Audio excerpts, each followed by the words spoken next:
여러분 스스로 나오셨나요? 아니면 누군가의 권유가 있으셨나요? 전도가 있으셨어요?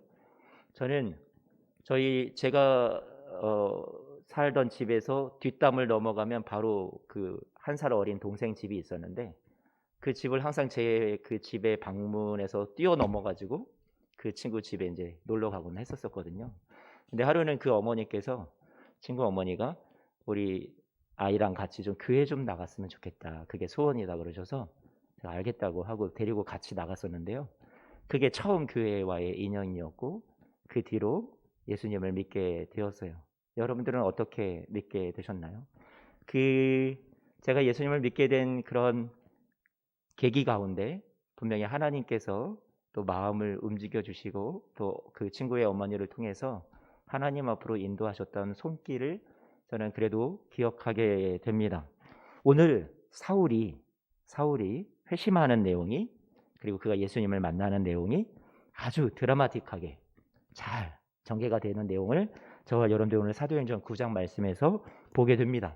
이 말씀을 보면서 혹여나 여러분 가운데, 저도 그런 사람 가운데 하나인데요, 부러워하는 마음이 드는 분이 계실지 모르겠어요. 사도 사울이 바울 되기 이전에 이제 사울이라는 이름을 가졌는데, 그 사울이 만난 예수님에 대한 놀라운 경험과 비교해 볼 때, 나는 참 별 볼 일 없이 그렇게 만난 것 같다. 신앙생활을 시작하게 된 것 같다. 내가 주님을 만난 과정이나 교회 다니게 된 계기는 이 사울 앞에서는 명함도 못 내밀 것 같아. 그렇게 기가 죽는 분이 혹시 계실지 몰라서 여러분들에게 오늘 말씀을 좀 잘 들려드려서 그런 분이 없기를 한번 바라해 봅니다. 하나님 나한테는 이렇게 안 나타나 주셨잖아요. 하나님 만약에 나한테 이렇게 바울처럼 나타나 주셨으면 지금 내 신앙이 되게 좋을 수 있었을 텐데, 그렇게 생각되시는 분이 혹시 계세요? 사울아 사울아, 하나님 두 번씩이나 그렇게 그 바울의 이름을 불러주셨는데 하나님 나한테도 오셔서 그렇게 말씀해 주지 않으신 것 참 서운합니다. 우리에게 뭐 하나 그런 것이 없고, 나는 정말 하나님이 사랑받는 것은 맞나? 하나님이 나를 특별하게 생각하시는 건 맞나?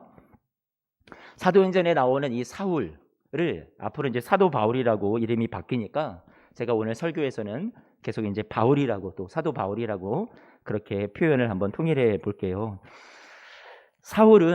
바울은 학문과 능력이 출중하니까, 많은 일을 할 수 있으니까, 와, 바울아, 너는 정말 특별한 사람이구나. 자, 이제 내가 복음을 위해 일꾼이 필요했는데 너가 딱 그 사람이다. 너가 특별하니까 내가 너만 만나줄게. 넌 정말 남들과 달라. 그래서 내가 너를 뽑았단다. 하나님이 이렇게 바울을 만나 주신 걸까요? 우리는 그 바울에 비해서 특별히 하나님께서 불러주신 것 같지 않고, 넌 믿으려면 믿고 말려면 말하라, 이 정도의 존재로 우리를 생각하는 건 아닙니까? 다행인 건 그나마 내가 하나님을 붙들고 있으니까 그래서 참 다행이다. 천국이라도 이렇게 끝까지 내가 붙잡고 있으면 갈 수 있는 것 아닌가.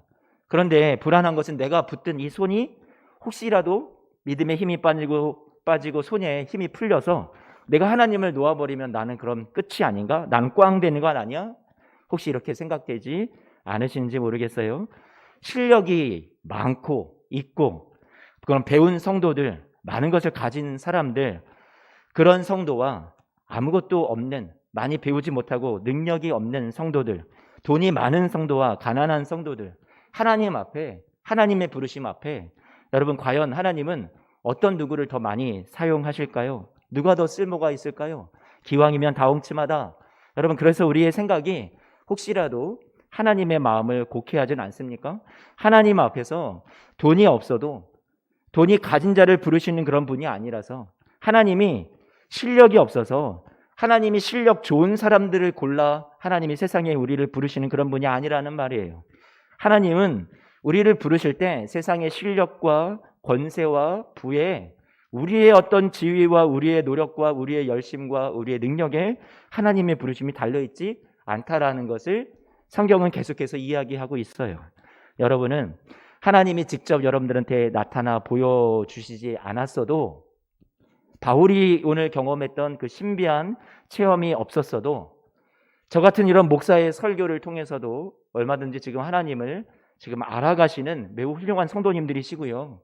부모님의 신앙으로 교회를 주님을 믿게 되셨거나 주일학교 선생님이나 친구들이 전해준 복음으로 이렇게 믿음을 가지시고 예배자가 되셨어요.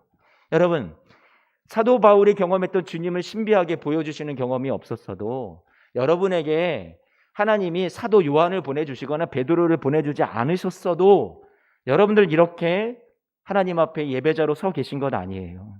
지금 여러분들이 이곳에 서 계시다라는 것은 하나님의 분명한 인도하심과 여러분의 삶에도 하나님의 특별한 간섭하심이 있으셨다라고 전 그렇게 생각이 돼요. 사도 바울과 마찬가지로 여러분들도 주님 앞에 매우 귀중한 하나님의 자녀라는 거죠. 여러분 한 사람을 위해서라도 우리 주님께서는 십자가를 져 주실 그만큼 여러분 한 사람 한 사람 존재를 사랑하시는 분이시라는 말이에요. 바울의 인생에 개입하셔서 만나주신 분이 오늘 저와 여러분들을 이 예배의 자리로 또한 인도하신 우리 하나님이라는 말이죠. 그러니 우리가 신앙생활을 할 때요, 우리의 실력을 하나님 앞에 입증받으려고 우리가 열심을 내고 우리의 능력을 하나님 앞에 막 발휘를 해서 하나님 나를 좀 간택해 주세요. 하나님 내가 복받은 자 됨을 내가 증명해 보여야 되겠습니다. 해서 우리가 그렇게 자꾸만 신앙생활을 해 나간다라는 것은 참 우리의 신앙생활을 피곤하게 만듭니다. 이 생각을 버리지 않으면요, 신앙생활에 있어서 복음 안에서 누리는 참된 자유와 평안을 우리가 누리는 데 있어서 걸림돌이 계속 되는 거예요. 오히려 바울은 하나님 나라 입장에서 쪽에서 보자면 제일 방해꾼이에요. 제일 못난 사람이에요. 제일 구원받을 만한 하나님의 간택을 받을 만한 조건이 하나도 없는 나쁜 사람이에요. 그런데 그런 바울이 여러분 하나님 앞에 부르심을 받았다라는 이야기를 성경은 우리에게 지금 들려주고 있는 거죠. 사도 바울이라는 사람의 이야기가 그가 회심한 것에 대한 이 이야기는 우리에게 가장 구원받기에 완악하고 그리고 반대 입장에 서고 가장 조건이 나쁜 사람의 상징으로 오늘 저와 여러분들에게 주어진 거지, 우리가 이 바울을 바라보면서 와 부럽다, 나도 바울처럼 되면 하나님 사랑을 받을 수 있을까? 내가 그러면 더 신앙생활을 잘할 수 있는 하나님의 특별한 은혜를 경험할 수 있을까? 하는 그런 존재로 바울이 지금 우리에게 보이고 있지 않다라는 거예요. 성경이 내세우는 건 그거죠. 사도행전 9장 1절 말씀을 보니까 사도 바울이 이렇게 그에 대해서 표현하고 있어요. 여전히 위협과 살기가 등등했다. 예수님 믿는 사람들, 또 예수님을 박해하려고 이 사도 바울은요 지금 위협과 살기가 등등했다라고 얘기하고 있어요. 사도 바울의 회심의 이야기니까 회심할 징조가 사도 바울에게 먼저 보였다거나 사도 바울이 회개하려고 먼저 돌이켰다거나 사도 바울의 편에서 먼저 하나님을 위해서 자기가 뭔가 보여드린 것이 있어서 하나님이 사도 바울을 만나셨다라는 얘기가 아니라 철저히 그는 아무 조건도 없고 준비도 돼 있지 않은 상태에서 하나님이 하나님의 은혜로 예수님이 보여지심으로 말미암아 사도 바울이 회심한 그런 이야기를 우리에게 들려주고 있다라는 거죠. 그러니 사도 바울의 회심은 그가 갖고 있는 타고난 능력이 구원받는 데 도움이 되었다, 예수님의 복음을 위해서 선택받는 것이라는 데 그의 실력이 초점이 맞춰져 있었다, 너희도 바울처럼 돼, 이 말씀을 우리에게 전해주는 성경의 메시지가 아니라는 거죠. 오히려 바울은 이후 사도 바울의 그 사역에서 우리가 서신서 말씀들을 신약의 많은 부분들이 사도 바울이 쓴 기록들이잖아요. 바울이 곳곳에서 이야기를 하죠. 뭘 이야기해요? 자신의 약함을 자랑해요. 자신의 실패를, 좌절을, 못난 것들을 자랑한단 말이에요. 내가 예수님을 믿고서 나는 이렇게 복받았다, 난 이렇게 잘난 사람이다, 난 이렇게 형통한 사람이다를 자랑하는 것이 아니라 예수님을 내가 믿게 되었는데 참 나는 못난 사람이다, 약한 사람이다, 나는 고난이 참 많지만 그래도 나 같은 거 불러주신 은혜가 있음을 내가 신뢰합니다 하면서 나갔던 것이 사도 바울이라는 말이죠. 오히려 그의 약한 모습이 하나님이 더 일하실 수 있는 방이, 공간이 그의 삶에 만들어졌고 하나님 앞에 더 쓰임을 받았다라는 것이 성경이 우리에게 들려주는 메시지라는 말이에요. 우리는 그래서 바울의 실력을 부러워할 것이 아니에요. 그의 타고난 능력을 부러워할 것이 아니라 그의 인생에 찾아와 주시고 만나 주신 주님의 실력을, 주님의 은혜를 우리는 기억해야죠. 거기에 초점을 맞춰야죠.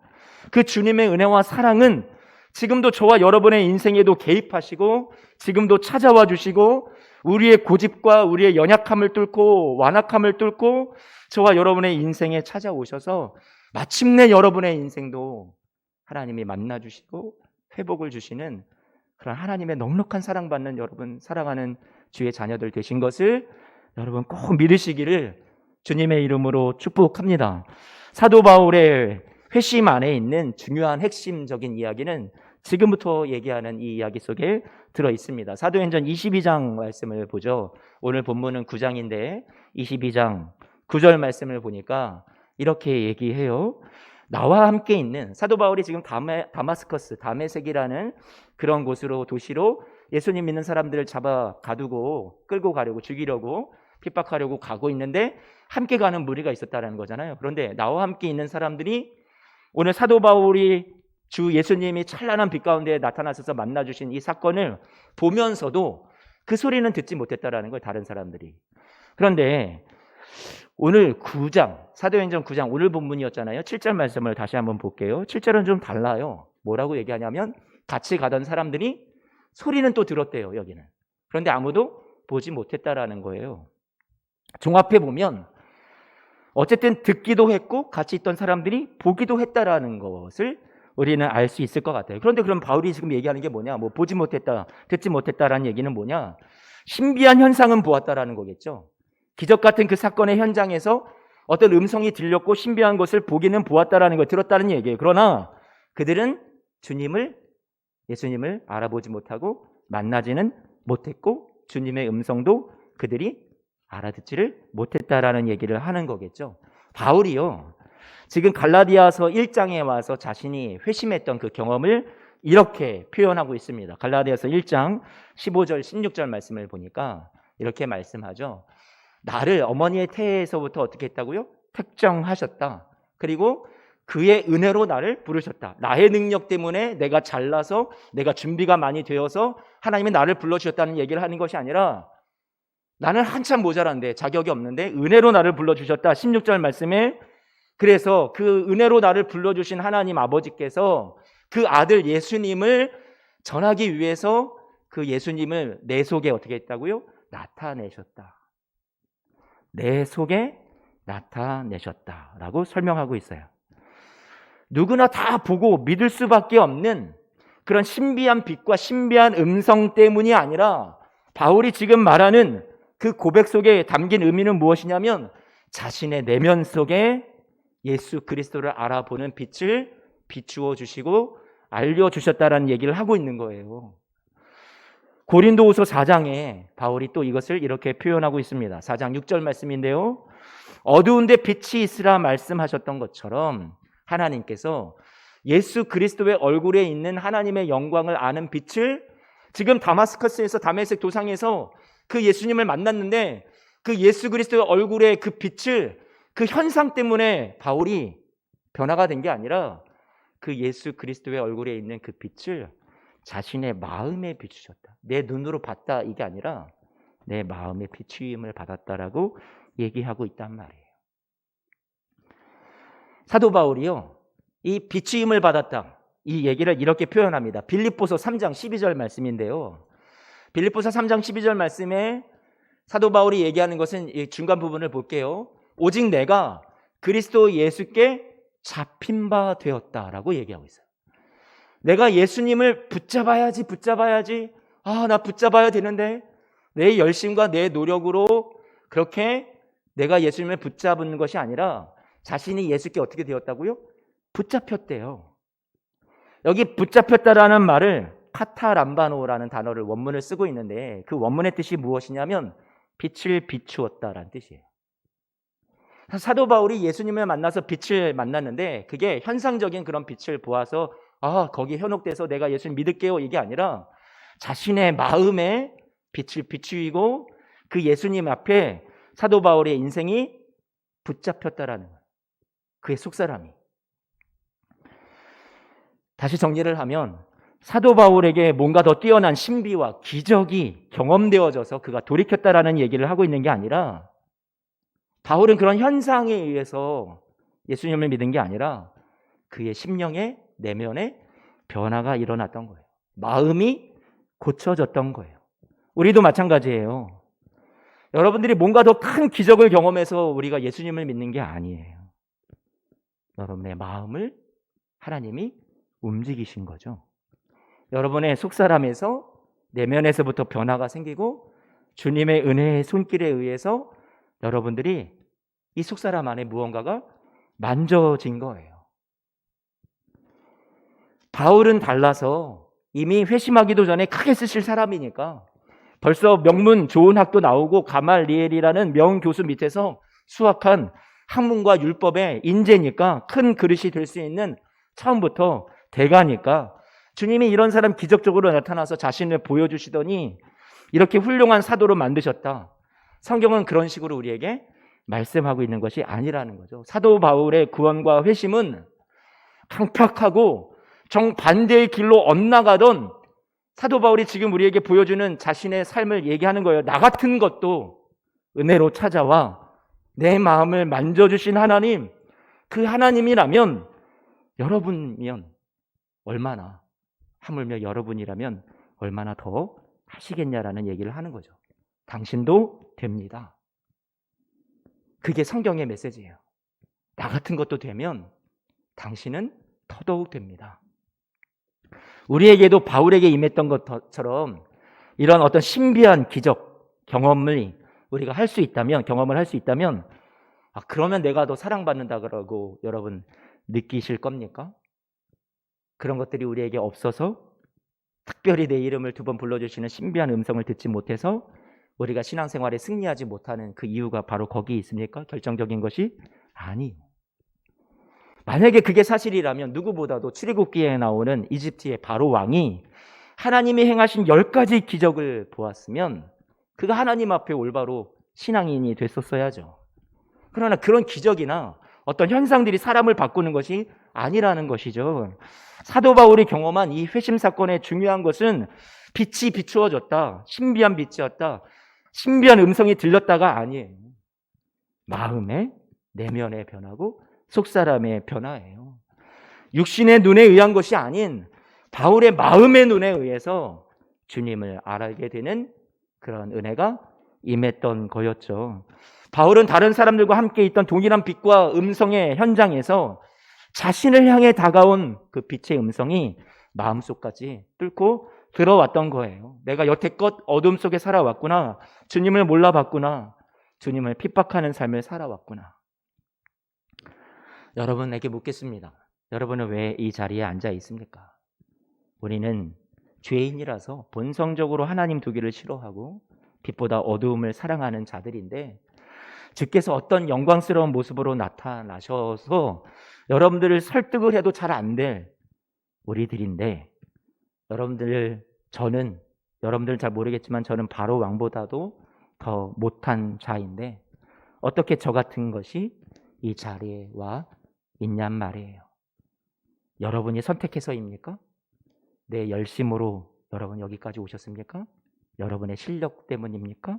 내가 하나님 믿어드리고 내가 하나님을 붙잡았기 때문입니까? 아닙니다.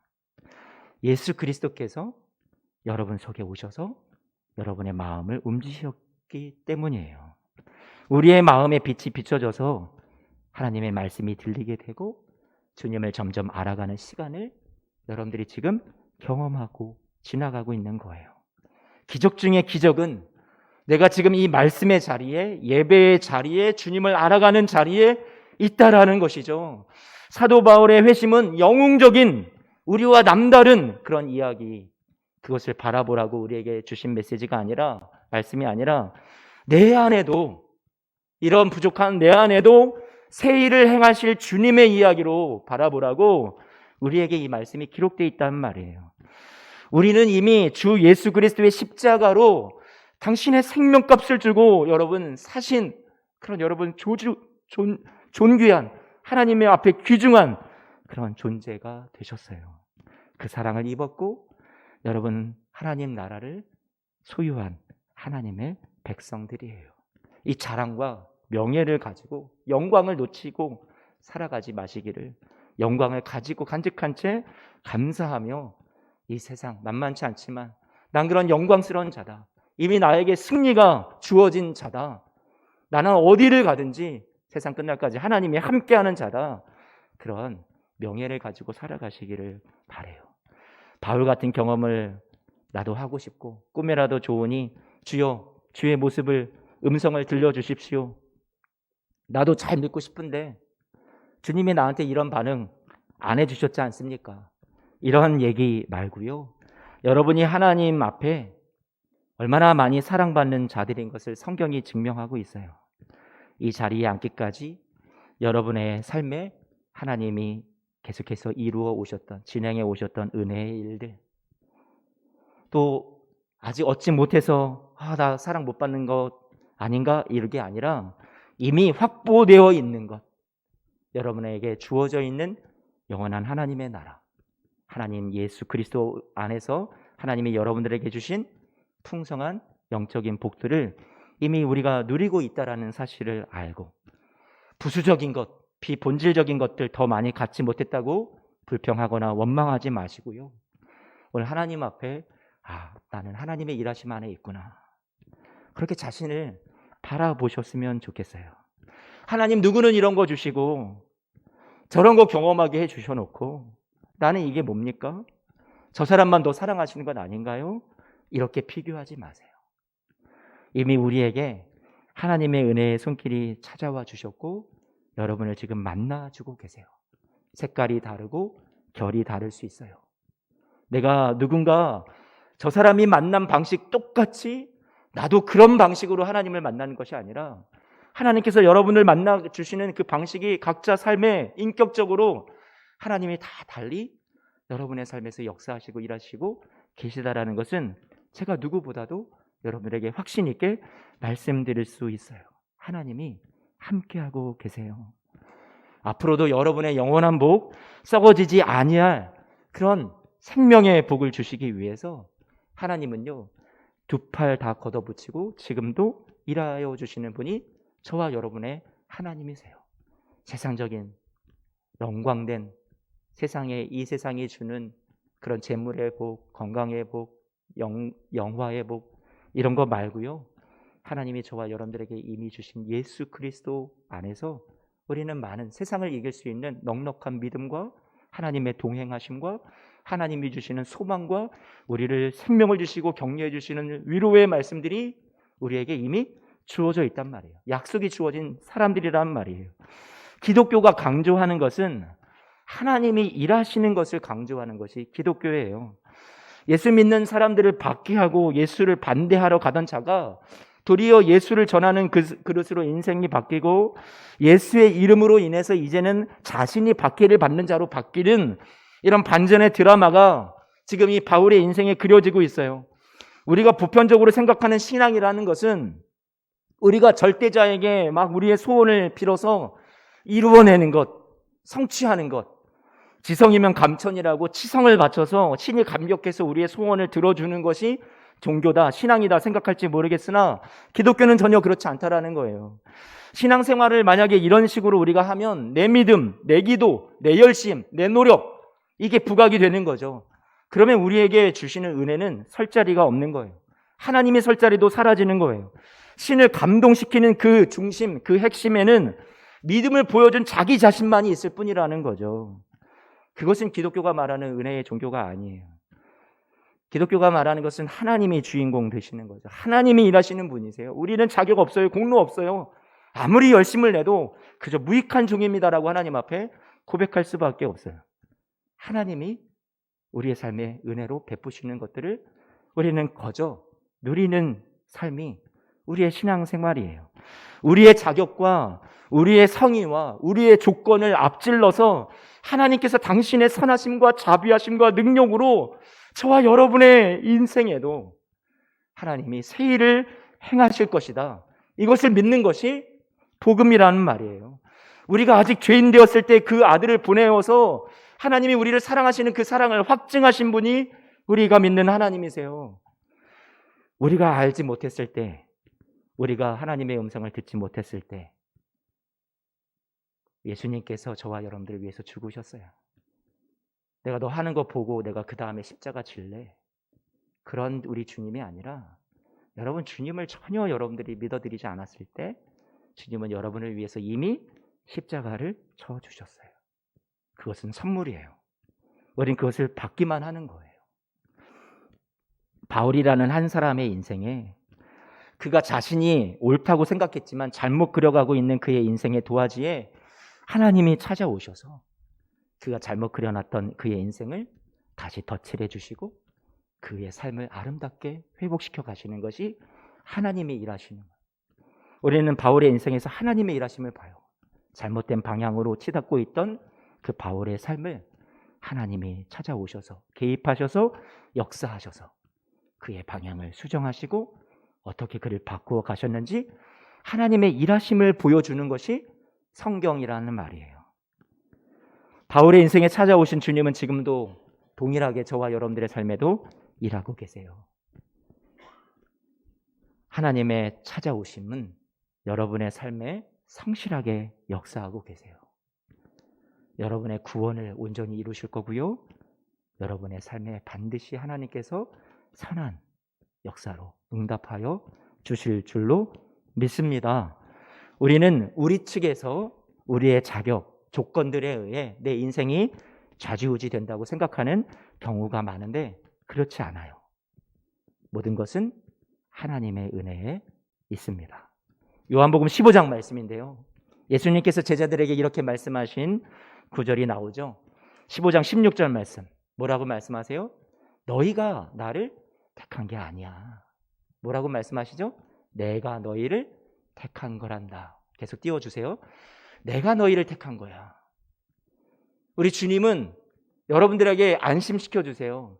아, 내가 주님을 이러다가 놓으면 어떡하지? 내 신앙이 부족하면 어떡하지? 내가 더 열심히 못 내고 더 점수를 못 따면 어떡하지? 아, 불안해, 두려워. 그것이 아니라 너희가 나를 택한 게 아니야. 내가 너희를 택했어. 내가 너희를 붙잡고 있어. 내 은혜로 너희의 삶을 끝까지 인도할 거야. 하나님이 놓지 않으신대요. 그리고 이 제자들은 여러분, 제가 볼 때는 못난이들 투성이었어요. 그런데 그들을 향해서 예수님이 하신 말씀이 뭐예요? 너희로 가서 열매를 맺게 할 거야. 아니, 지금 난 이런데요? 이렇게 부족한데요? 제자들이 반신반의했겠죠. 예수님은 그런 제자들에게 무엇을 갖고 계세요? 소망을 갖고 계셨다. 그들의 앞날이 어떻게 아름답게 멋지게 변화될지 예수님은 소망하시고 제자들을 축복하시는 거죠. 여러분의 삶도 마찬가지예요. 주님께서 여러분을 붙잡고 계시고 여러분의 삶을 통해서 열매를 맺으시기를 소망하시는 줄로 믿습니다. 예수님 믿는 것 고난이 없고 모든 일이 다 잘 되는 건 아닌데, 그런데도 제가 우리 사랑하는 성도님들을 바라볼 때 그렇게 예수님을 잘 믿고 계세요.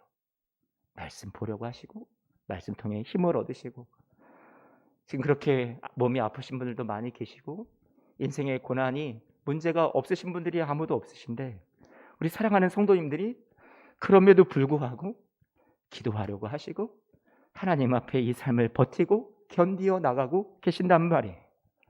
여러분의 삶이 하나님이 함께 하고 계시는 증거란 말이죠. 하나님이 붙잡고 계시는 증거란 말이에요. 우리가 왜 예수님을 믿습니까? 어떻게 믿어졌습니까? 여러분, 그것이 우리의 어떤 논리나 우리의 설득으로 증명이 되질 않아요. 여러분, 내가 어떻게 예수님을 믿고 있는지 제가 여러분 앞에 이성적으로 잘 논리 정연하게 설명할 수가 없어요. 그러나 확실한 것은 하나님이 내 안에 오셔서 내 속에 새 일을 행하셨다라는 것. 그래서 제가 이렇게 믿음의 길을 부족한데, 자격 없는데 걸어가고 있다라는 것, 그것만큼은 말씀드릴 수 있어요. 사랑하는 성도 여러분, 저는 주님을 수도 없이 손을 놓았던 것 같아요. 그런데 제가 지금 이 길을 계속 가고 있는 것은 그 신실하신, 포기하지 않는 주님의 손길이 저를 그냥 꽉 붙잡고 계시는 거예요. 그걸 느낀단 말이에요. 여러분의 삶도 그렇지 않을까요?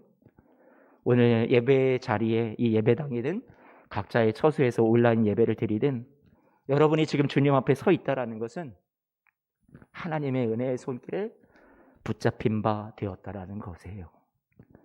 여러분의 자발성과 내가 늘 막 넘쳐나는 이 눈물과 막 감격 속에서 우리가 늘 하나님 앞에 나오는 것 아니에요. 뭐 1년에 몇 번밖에 안 될지 모르겠어요. 내가 온전히 하나님 앞에 자발성을 갖고 온전히 하나님 앞에 내 열심으로 나오지 않았어도 여러분들이 늘 도망가는 그런 우리의 인생인데 우리가 하나님 앞에 그래도 이렇게 나올 수 있는 것은 주님께서 여러분들을 나보다 더 단단히 붙잡고 계시기 때문이죠. 여러분을 붙잡는 주님의 손이 있기 때문이에요. 하나님의 일하심 때문이라는 말이에요. 바울이 다메섹 도상에서 하나님을 만나 예수님을 만난 것, 그 이야기가 오늘 저와 여러분들에게 들려주시는 메시지는 매일의 여러분의 순간에도 여러분을 붙잡고 계시고 여러분의 삶에도 동일하게 찾아와 주셔서 여러분의 삶을 바꾸어 가신다라는 이야기를 우리에게 들려주고 있습니다. 말씀을 좀 찾아볼게요. 로마서 8장 35절 말씀입니다. 같이 한번 읽어볼까요? 시작. 누가 우리를 그리스도의 사랑에서 끊으리요. 환난이나 고고나 박해나 기근이나 적신이나 위험이나 칼이라. 39절. 높음이나 깊음이나 다른 어떤 피조물이라도 우리를 우리 주 그리스도 예수 안에 있는 하나님의 사랑에서 어떻다고요? 할 수 없으려. 저는 이 말씀 9절에서 끈이 보여요. 끈. 아주 단단한 밧줄. 하나님의 사랑의 밧줄. 그리스도 예수 안에 있는 사랑의 밧줄. 여러분은 얼마나 그 밧줄이 단단히 묶고 계시는지 도저히 끊을 수 없대요. 세상의 고난도 끊을 수 없고요. 여러분의 자격 없음도 끊을 수 없고요. 여러분의 못남과 죄악도 끊을 수 없대요. 여러분의 실패도 끊을 수 없대요. 내가 주님의 손을 놓는 것 같아도 절대로 주님께서 여러분을 놓지 않으신대요. 끊을 수 없다. 바울, 그가 경험한 하나님의 사랑이에요. 사도 바울은 못난 사람이었어요. 그래서 그가 고백하죠. 디모데전서 말씀에 바울이 자신을 어떻게 고백하고 있는지 한번 들어보세요. 디모데전서 1장 12절 말씀. 나를 능하게 하신 그리스도 예수 우리 주께 내가 감사함은 나를 충성되이 여겼다. 나를 충성되이 여겼다. 여기에 여러분 방점을 찍고 초점을 맞추지 마세요. 내가 충성되니까 하나님이 나를 좋게 여기시는구나. 이게 아니라 나를 능하게 하신 그리스도 예수 우리 주님이 지금 핵심이란 말이에요. 그게 강조되고 있어요. 내가 아니구나. 내 열심, 내 충성이 아니구나. 여러분을 능하게 하신 예수 그리스도의 은혜가 바울에게 있었기 때문에 바울이 그것을 감사하고 있어요. 13절 말씀에 내가 전에는 비방자고 박해자고 폭행자고 나는 도저히 긍휼을 하심을 받을 만한 존재가 못 되었는데 이런 내가 긍휼함을 받았습니다. 내가 먼저 믿어드린 게 아닌데 믿지 아니할 때 내가 먼저 알아들이지 않았는데 알지도 못했는데 이런 나를 만나 주셨습니다. 그것은 14절 말씀에 뭐라고 얘기해요? 우리 주의 은혜가 그리스도 예수 안에 있는 믿음과 사랑과 함께 넘치도록 나에게 풍성하였던 겁니다. 바울이 그렇게 고백하고 있어요. 15절 말씀에 그래서 뭐라고 얘기해요? 이것은 미쁘다. 믿을 만한 얘기입니다. 복음입니다. 모든 사람이 받을 만한 이 말이요. 그리스도 예수께서 의인을 구원하시려고요? 아니요. 죄인을 구원하시려고 세상에 임하셨습니다. 나를 보세요. 나는 죄인 중에 괴수입니다. 가장 앞선 우두머리입니다. 여러분보다 내가 가장 앞서 있는 사람입니다. 여러분은 나보다 더 나은 존재들입니다. 이런 나를 은혜를 베풀어 주셨어요. 하물며 여러분이겠습니까? 여러분은 나보다 더 나은 존재들입니다. 바울이 지금 그 얘기하는 거죠. 16절 말씀으로 마칩니다. 우리 같이 한번 읽어볼까요? 그러나 내가 긍휼을 입은 까닭은 예수 그리스도께서 내게 먼저 일체 오래 참으심을 보이사 후에 주를 믿어 영생 얻는 바로 여러분들 우리 성도들에게 무엇이 되게 하시려고요? 본이 되게 하려 하심이라고 말해주고 있어요. 본이구나. 바울이 견본이에요. 샘플이에요. 이런 사람도 되는 거였구나. 이런 사람도 사랑받는 거구나. 이런 사람도 하나님 앞에 은혜의 일꾼이 될 수 있는 거구나. 그럼 나도 될 수 있는 거네. 성경에 아브라함, 모세, 다윗 다 불러와 보세요. 아브라함은 정말 더디고 더디게 하나님을 나중에 가서야 실패를 여러 번 반복하고 그래서야 믿음의 조상이 된 사람. 모세는 살인자였어요. 다윗은 부도덕한 자였어요. 바울은 무식하고 용감하고 하나님이 원하시는 정반대의 길로 나갔던 자의 대표예요. 다 못난 인생들이에요. 그런데 그들을 하나님이 불러주셨어요. 성경은 우리에게 은혜를 얘기하고 있어요. 하나님이 붙잡는 것이라고 얘기하고 있어요. 하나님이 일하신다고 얘기해 주고 있어요. 우리가 위대하다고 생각하는 성경의 인물들은 자신의 능력을 증명하기 위해서 우리에게 보란듯이 나 봐봐 이렇게 기록된 사람들이 아니에요. 하나님이 어떤 분이신가? 하나님이 우리의 못난 인생에 뚫고 들어오셔서 무엇을 이루어내시는가를 증명하는 그런 부름받은 사람들로 성경에 기록이 되어 있는 거예요. 이제 바통을 넘겨받은 여러분이 지금 서 있는 그 자리가 하나님이 여러분의 인생에 어떤 일을 행하시고 어떠한 은혜를 베푸실지를 나타내시는 여러분들이 그 자리가 될 줄로 믿습니다. 여러분의 삶에도 하나님의 은혜가 풍성하게 나타나서 하나님이 일하여 주시고 하나님이 붙잡아 주시고 하나님께서 여러분의 하나님 되심을 여러분들이 삶에서 뼛속 깊이 느끼며 그 하나님의 사랑과 은혜에 감격하며 감사하는 진정한 복된 인생들이 되시기를 축복합니다. 우리는 값없이 하나님의 은혜로 말미암아 하나님의 자녀가 되었어요. 우리 모두가 자신의 보잘것없음에 대해서 낙심하지 않았으면 좋겠어요. 나 같은 거, 이런 못난 나, 내가 뭐 주님 위해서 하는 게 뭐가 있나? 아니요. 여러분 통해서 하나님이 지금도 일하고 계시고 하나님이 여러분의 인생을 존귀하게 여기시고 지금도 붙잡아 주시는 줄로 믿습니다. 여러분이 붙잡는 것이 아니라 주님이 붙잡고 계세요. 내가 하나님을 선택한 것이 아니라 내가 예수님을 선택한 것이 아니라 내가 너희를 택하여 불렀다라고 말씀해 주고 계세요. 그 하나님의 우리의 일생을 통해서 일하시는 은혜를 우리가 신뢰하면서 우리 각자 주어진 삶의 자리에서 인내하며 견디며 하나님 앞에 이 신앙의 삶을 날마다 걸어가시는 우리 사랑하는 성도님들이 되시기를 반드시 하나님께서 신실하게 일하시고 역사하셔서 여러분의 삶에도 회복을 주시고 선한 열매가 맺혀지게 되시기를 이 고난의 시기를 다 지나가며 내가 무엇을 더 해야 복을 받을 수 있나 날 기적같이 만나주셔야 하나님 내가 사랑받는 것 같습니다. 이것이 아니라 이미 저와 여러분을 사랑하사 생명을 값없이 십자가에서 내어주신 그 기적을 받은 것을 영광과 감사로 알아 세상을 담대히 이기며 살아가시는 우리 성도님들의 멋진 신앙이 되시기를 축복합니다.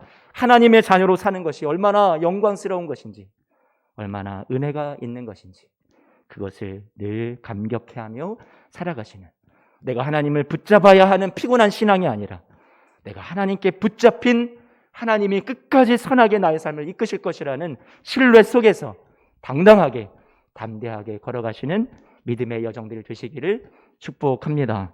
아멘. 우리 찬송하고